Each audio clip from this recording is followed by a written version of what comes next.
In this lesson, we're going to look at being able to actually write the polynomial given the zeros or the factors. So what we have to know or understand from this complex conjugate theorem and the irrational conjugate theorem is that if a polynomial with real coefficients has a plus bi as an imaginary zero as one of their solutions, then it has to have a minus bi as one of their zeros or one of their solutions. So what that means to you is when it's listing the zeros for you guys to be able to write these polynomials, you have to understand that even though it may only give you this one, you have to understand, well, it also has the opposite or the conjugate of that.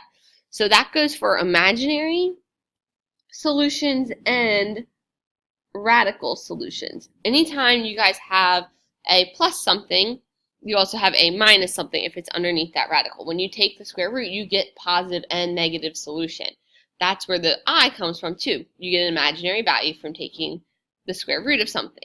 So we're going to look at being able to write a polynomial if it gives us, if the problem gives us the zeros.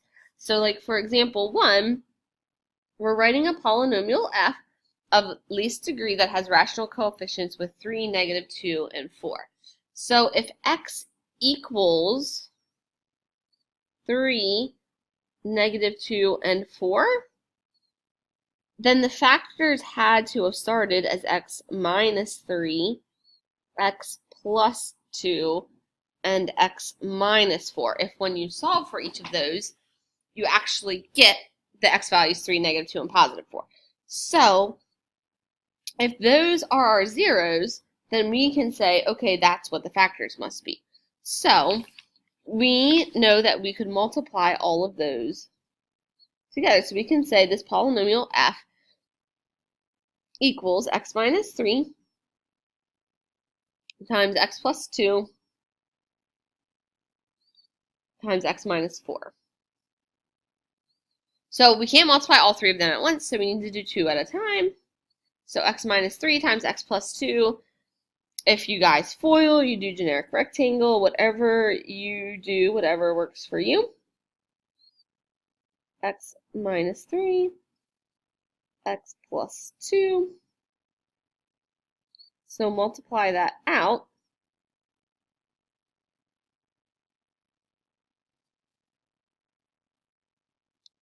And that becomes x squared minus x minus 6, and we'll multiply that then by x minus 4. So you really essentially just have to do one more generic rectangle. But this one will be 2 by 3.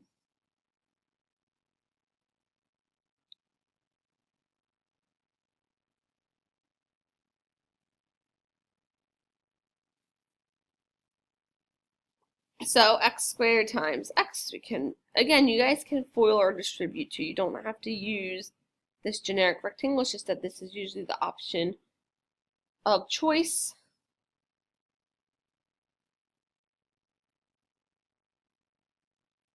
Negative 6 times negative 4 is 24. So when you guys multiply them out, combine any like terms. So we can add the x squareds together and the x's together. So this equals x cubed minus 5x squared minus 2x plus 24.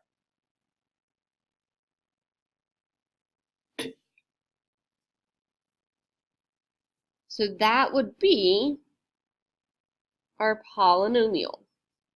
So we've written the polynomial, and if you were to factor it, say you were given the polynomial and asked to factor it, you should end up with what we started at. So we're kind of going backwards from what we usually do. So for 2, it asks us to write another polynomial, f, but with the rational coefficients, but with the zeros 3 and 2i. So you guys have to know that yes, we have 2i, but we also have that negative 2i.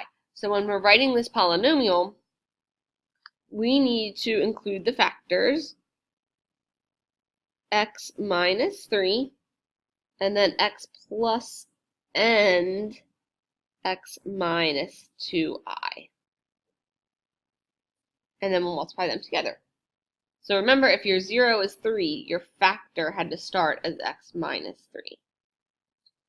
So you can choose to multiply these in whichever order you want, but I always multiply the radical or the imaginary parts first, because when you guys do that, so let's just do it over here on the side. X plus and x minus 2i. When we multiply this out, it looks a little weird, but we'll just write it as negative 2ix and then positive 2ix. Negative 2i times 2i is negative 4i squared. Those ix's just always cancel. And negative 4i squared we can write as negative 4 times negative 1. So this whole thing becomes f of x equals x minus 3 times x squared plus 4.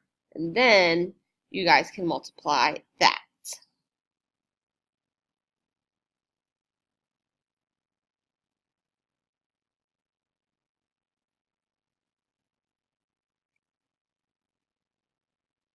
So again, we can FOIL, distribute, whatever you guys want to do here, but we get x cubed minus 3x squared plus 4x minus 12. So if you guys were to FOIL, or you guys could do another 2 by 2 generic rectangle, but that would be your end result. So we just have to make sure that when we're doing this, when we're given the zeros, if it gives us an imaginary or a radical 0, like an I or a square root, it will probably only give you one. It'll either give you the negative or the positive. You have to remember that you have both.